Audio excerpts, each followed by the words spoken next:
Hello everyone. Today is New Year's Eve. It is December 31st, 2023.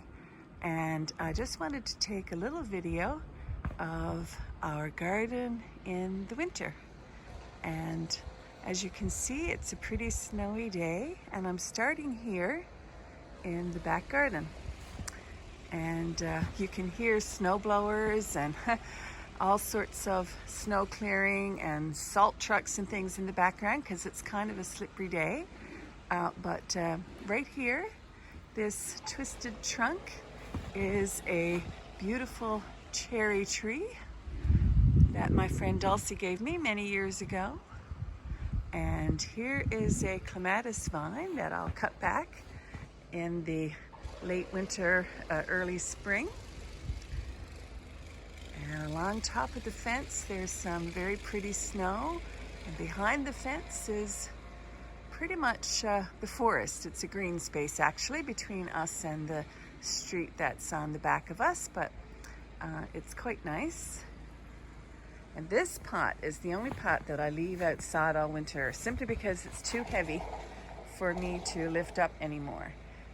But I plant annuals in it, so it doesn't matter. And last year I had a purple bell vine on this trellis, obelisk, and that worked really well. Some other years I've had sweet peas, and there's a couple more clematis here against the fence. Compost pile outside the fence. Poor wheelbarrow upside down in the snow. I need to get that one rescued and brought inside. We were using that recently. And in this corner is a mountain ash, a dogberry tree, which I absolutely love the structure of, and you can see that much better in the winter. All of the varied trunks, and I actually trim this. I keep it in this sort of shape, and I just love it. But anyway, there it is in the winter.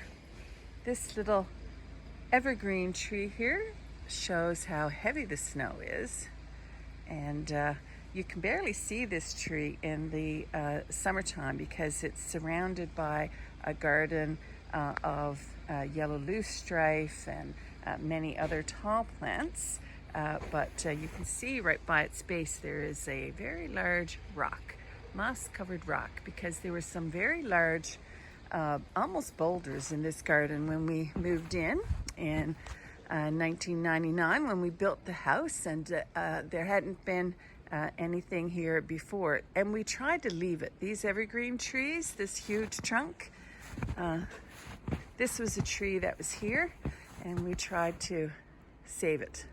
And so we have some really big boulders and trees that we tried to work around in the back garden. This is the left side of our house, if you're looking at it from the street view.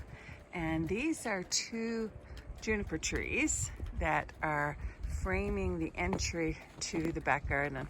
And I just love the way that these look when they are laden with snow. And you can see these outside of the corner windows right here in our family room.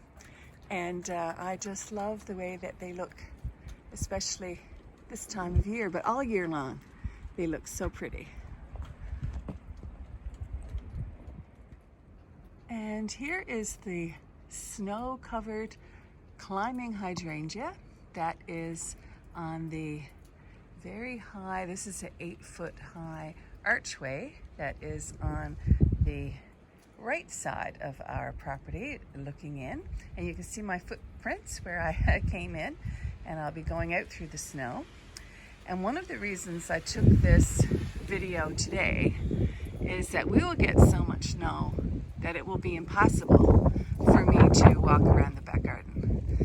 So today is a good day to do that, but I just think the snow looks so pretty on some of the older blossoms of the climbing hydrangea. And this one we can see from our kitchen. This is our kitchen window.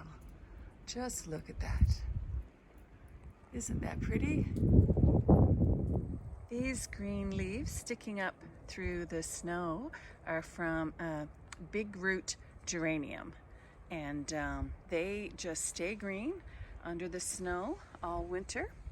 And in the spring, I'll just cut off some of the dead stalks and they will pop up in no time. And if you have a problem area, such as at the base of a very large tree where there's a lot of root competition, you can't do much better than these big root geranium. And this lime green bright little plant here at the base of the gazebo is a feverfew, which is a biennial. So this one seeded from last year, or I may have put it out as a little plant. And as you can see, the cold and the snow doesn't bother it, not in the slightest. I have a few here. There's another one right there. I love feverfew. Tucked under the snow right here are some blue Himalayan poppies and also some foxgloves.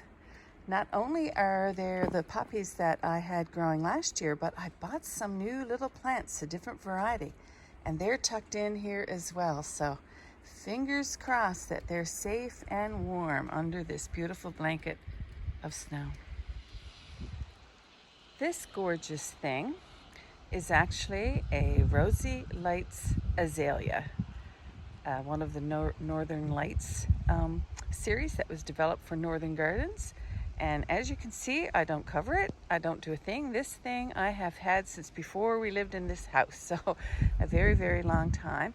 And if you go really closely in on it, you can see that the buds are green and ready for next year. And this thing is just amazing. And behind that is a dwarf Alberta spruce that is not so dwarf anymore. Put Christmas lights on it, of course.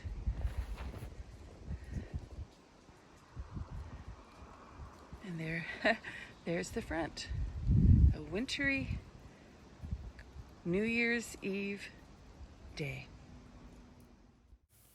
Thanks for watching, and happy 2024.